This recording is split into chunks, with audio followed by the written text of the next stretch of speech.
नमस्कार, मैं हूं सुरभि शर्मा। स्पेशल रिपोर्ट की शुरुआत करते हैं।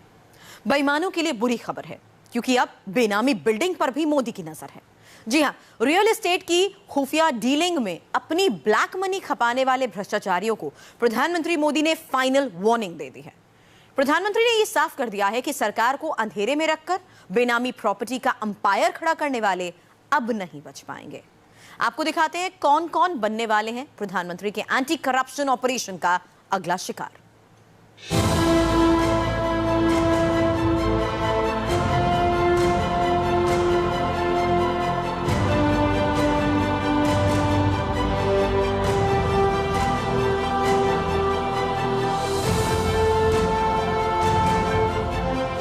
हमने कानून बनाया, जो भी बेनामी संपत्ति होगी, दूसरे के नाम की संपत्ति होगी, हम कानूनन अब उस पर हमला बोलने वाले।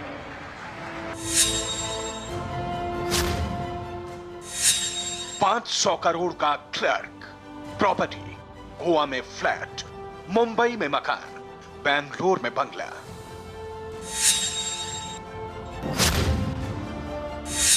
800 करोड़ का ब्यूरोक्रेट, प्रॉपर्टी, दिल्ली में कोठी, लखनऊ में बंगला, मुंबई में फ्लैट।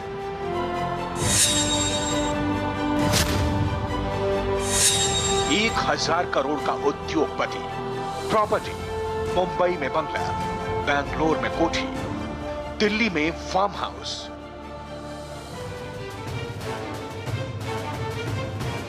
एक ढूंढो तो 1000 मिलते हैं ऐसी काली कमाई के कुबेर।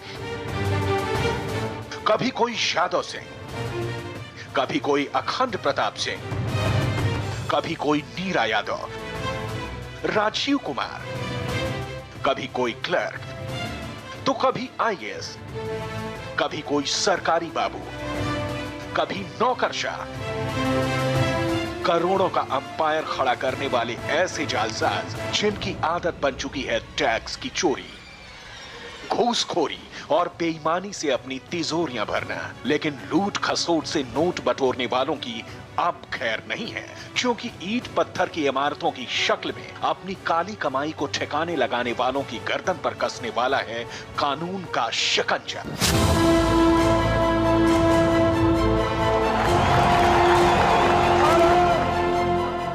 दिल्ली से 1800 किलोमीटर दूर गोवा से प्रधानमंत्री ने बेनामी प्रॉपर्टी बनाने वालों को आगाह कर दिया है कि आज नहीं तो कल उनके गिरेबान पर भी कानून का पंजा पहुंचने वाला है। अब लोग मुझे समझ गए हैं। इतने दिन उनको समझ नहीं आया, लेकिन जरा एक डोज ज्यादा आया तो समझ आया। लेकिन ये एंड नहीं है, ये पूर्ण विराम नहीं है।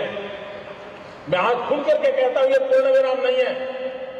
देश में भ्रष्टाचार, बेईमानी बंद करने के लिए मेरे दिमाग में और भी कई प्रोजेक्ट चल रहे हैं। जी हां, कई प्रोजेक्ट हैं अभी पीएम के दिमाग में, और इन प्रोजेक्ट के प्रहार की जद में आने वाली है हिंदुस्तान के कोने कोने में फैली हजारों करोड़ की बेनामी प्रॉपर्टी। ऐसी बेनामी संपत्ति वाले जिन्होंने अपने पैसे से किसी और के नाम पर संपत्ति खरीदी, ऐसे फ्लैट, ऐसी कोठियां, ऐसे फार्म हाउस और ऐसी जमीनें जिसके बेईमान मालिकों ने ये प्रॉपर्टी खरीदी किसी और के नाम पर। न आयकर विभाग को कुछ बताया, न सरकार को, तो पीएम के राडार पर हैं ऐसे बेईमान और ऐसी आलीशान संपत्तियां। दिल्ली के किसी बाबू का ये गोवा में फ्लैट बना हुआ है ना? मैं गोवा के बिल्डरों से मेरी शिकायत नहीं है, उनका तो काम है मकान बेचना। लेकिन गोवा में जिसकी 7 पीढ़ी में कोई गोवा रहता नहीं है, वो पैदा हुआ कहीं और, काम कर रहा है दिल्ली में, बड़ा बाबू है, फ्लैट खरीदा गोवा में। किसके नाम? खुद के नाम खरीदते हैं क्या? औरों के नाम से खरीदते कि नहीं खरीदते लोग? हमने कानून बनाया, जो भी बेनामी संपत्ति होगी, दूसरे के नाम की संपत्ति होगी, हम कानूनन अब उस पर हमला बोलने वाले। ये संपत्ति देश की है, ये संपत्ति देश के गरीब की है। महानगर की इन आलीशान इमारतों के बीच न जाने ऐसे कितने फ्लैट होंगे जिसमें किसी सरकारी बाबू, किसी ब्यूरोक्रेट या फिर किसी नेता की काली कमाई लगी होगी। न जाने ऐसी कितनी बेनामी संपत्तियां होंगी जिसके बारे में इनकम टैक्स डिपार्टमेंट को अंधेरे में रखा गया होगा। प्रधानमंत्री नरेंद्र मोदी की नजर ऐसी ही बेनामी संपत्तियों पर है। पीएम मोदी ने इन बेनामी संपत्तियों को लेकर अपने इरादे जापान से लेकर गोवा तक की अपनी विजिट में साफ कर दिए। देश के रियल एस्टेट सेक्टर पर शुरू से ही आरोप लगता रहा है कि इसकी बुनियाद ब्लैक मनी पर टिकी हुई है। एक अनुमान के मुताबिक देश में 30 लाख करोड़ रुपए का काला धन है और इसका 50% रियल एस्टेट में लगा हुआ है। ऐसी प्रॉपर्टी बनाने वालों में सबसे ज्यादा नेता, सरकारी बाबू, अफसर और कारोबारी शामिल हैं। देश में 2 साल में जितने छापे पड़े हैं उनमें से 45% बेनामी प्रॉपर्टी बाबुओं और ब्यूरोक्रेट्स के पास मिली है और इसी बेनामी प्रॉपर्टी पर है प्रधानमंत्री की नजर। क्योंकि रियल एस्टेट सौदों की आड़ में करोड़ों की ब्लैक मनी के फारे न्यारे होते हैं। कहीं पर भी फ्लैट लेने जाते हो तो बोलता है 60%, 70%, 80% चेक में, 20-25% कैश में, क्योंकि वो भ्रष्टाचार के संबंध में वो पैसा है, टैक्स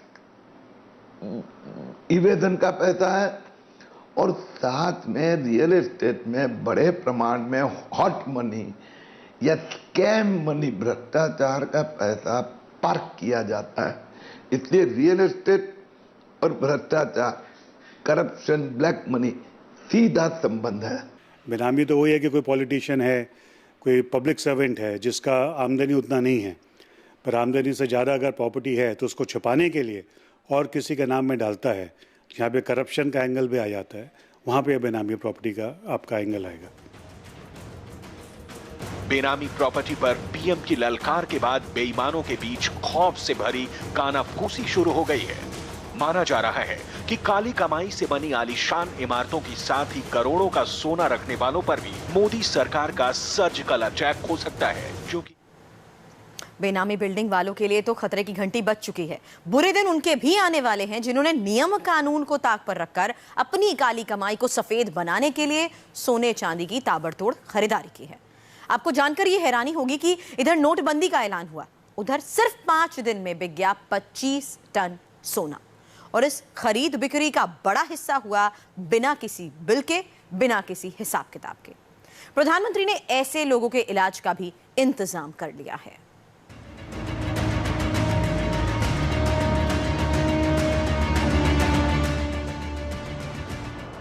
खुफिया तहखानों में दफन करोड़ों के जेवर, लोहे की संदूकों में बंद लाखों का सोना चांदी, गठरी और बोरों में भरी नोटों की गड्डियां। बेईमानी की इस तमाम दौलत का द एंड होगा। करप्शन की काली कमाई अब दुनिया के सामने बेपर्दा होगी। एक एक पाई का हिसाब होगा और काले धन के कुबेरों के गिरेबान तक पहुंचेंगे कानून के हाथ। कोई नहीं बचेगा, कोई भी नहीं बचेगा।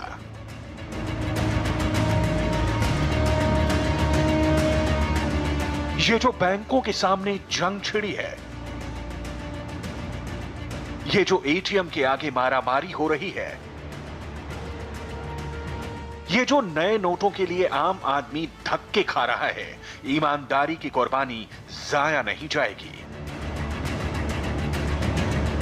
नोटबंदी का ऐलान करके करप्शन के अंडरवर्ल्ड में भूचाल खड़ा करने के बाद प्रधानमंत्री मोदी ने आगे के इरादे भी साफ कर दिए हैं। कुछ लोग अगर ये मानते हो कि आगे देखा जाएगा तो कम से कम वो मुझे पहचान ले।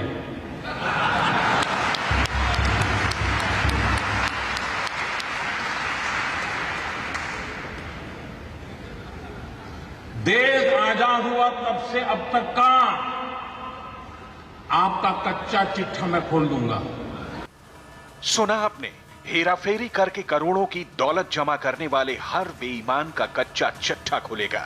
हर एक से हिसाब मांगा जाएगा कि कमाई इतनी है तो प्रॉपर्टी इतनी कैसे हो गई। जरा इन तस्वीरों पर नजर डालिए। सोने के जेवर, सोने के कंगन, सोने के हार, चांदी की प्लेटें, चांदी के बर्तन, चांदी की गागर, यहां तक कि दीवारों पर भी सोने की मूर्तियां। इतना सोना चांदी कि देखकर किसी की भी आंखें चौंधिया जाएं। ज्यादा दिन नहीं गुजरे जब हैदराबाद से आई थी हैरान करने वाली तस्वीर। हैरान करने वाली इसलिए क्योंकि जिस शख्स की ये तमाम दौलत है उसकी एक महीने की तनख्वाह महज 40,000 रुपए है, लेकिन अब ऐसे भ्रष्टाचारियों के पापों का घड़ा भर चुका है। कभी अखबार में हम पढ़ते थे कि किसी मध्य प्रदेश में किसी सरकारी बाबू के घर में इनकम टैक्स वाले गए तो बिस्तर के नीचे से 3 करोड़ रुपया निकला। ये किसका पैसा है भाई?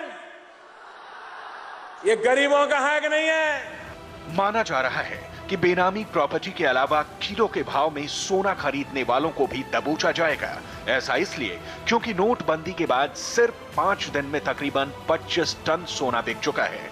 इस खरीद बिक्री पर सरकार की नजर है क्योंकि इसमें 80% काली कमाई लगी है। नियम के मुताबिक 2 लाख से ज्यादा की खरीद पर पैन जरूरी है, लिहाजा देश भर के ज्वेलर्स से सीसीटीवी फुटेज मांगा गया है। सबकी जांच होगी। जांच में गड़बड़ी निकली तो टैक्स और उस पर 100 से 300% जुर्माना लगेगा।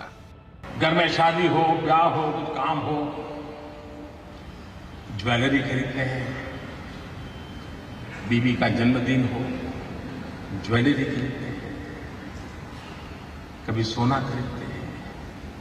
और ज्वेलर भी कोई बात नहीं, ले जाए साहब, थैला भर करके ले आइए, नहीं जाइए। न बिल देना, न लेना, न कोई हिसाब रखना। कुछ हिसाब चल रहा था, नहीं चल रहा था। सब कैश चलता था, नहीं चलता था।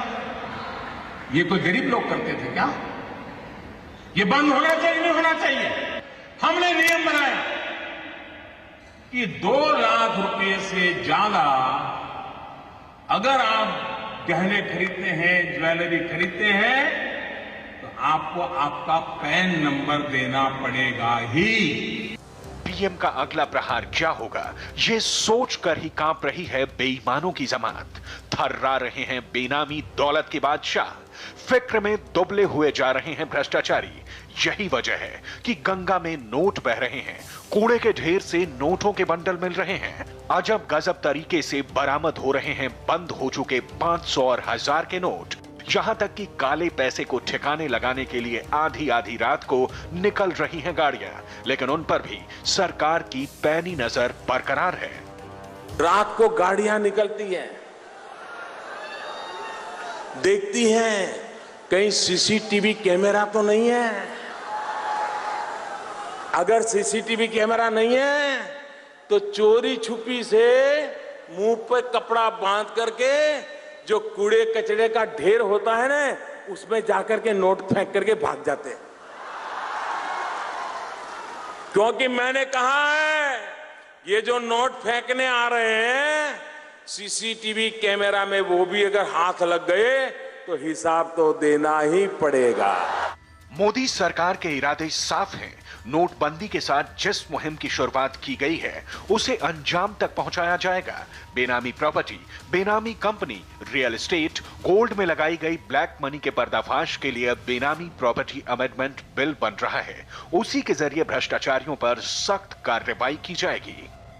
काले धन के खिलाफ प्रधानमंत्री के नोटबंदी प्लान ने हिंदुस्तान की एक बड़ी आबादी को बैंकों की कतार में ला खड़ा किया, लेकिन देश का आम आदमी प्रधानमंत्री की नीयत और काबिलियत पर भरोसा जता रहा है।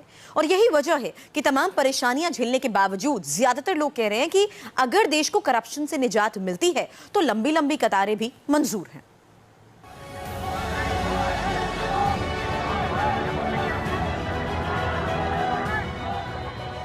हाथ ऊपर करके, ताली बजा करके देश को बताइए ये भ्रष्टाचार खत्म होना चाहिए। तमाम मुश्किलों के बीच समर्थन में उठते हाथ। प्रधानमंत्री की एक अपील पर कुछ ऐसा था गाजीपुर की जनता का जवाब।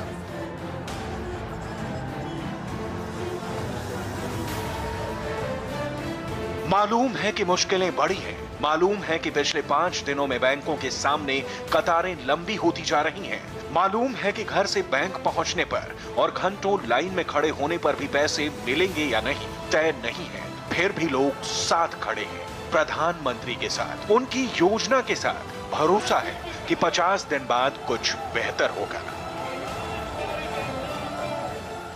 अगर हम बीमार होते तो मेडिसिन भी तो खाते, वो भी तो कड़वी दवाई होती है ना, उसको तो आप तैयार हैं 50 दिन देने को तैयार? बिल्कुल तैयार है, 101% तैयार है। अगर इससे हम लोग का भला होता तो 101% तैयार होना भी। ये भी बोला है कि अगर नहीं होता है कुछ तो मुझे जो सजा देना हो सड़क पे दे देना। नहीं, ऐसा है नहीं। मोदी जी वो कहते हैं, मुझे लगता है वो करते भी हैं, वो करके दिखाया भी उन लोगों ने। सर नहीं है सर, कुछ खोने के लिए कुछ पाने के लिए खोना पड़ता है। हमें 50 दिन में 60 दिन देने चाहिए। परेशानी तो झेलनी बाहर परेशानी शादी है, मेरे भी घर पे शादी है सर। होती है क्या समझे बच्चे, लेकिन जो काम किए मोदी जी बहुत बढ़िया काम किए, बहुत अच्छा कर रहे हैं। No government has dare to change. किसी गवर्नमेंट ने आज तक कोई हिम्मत नहीं करी।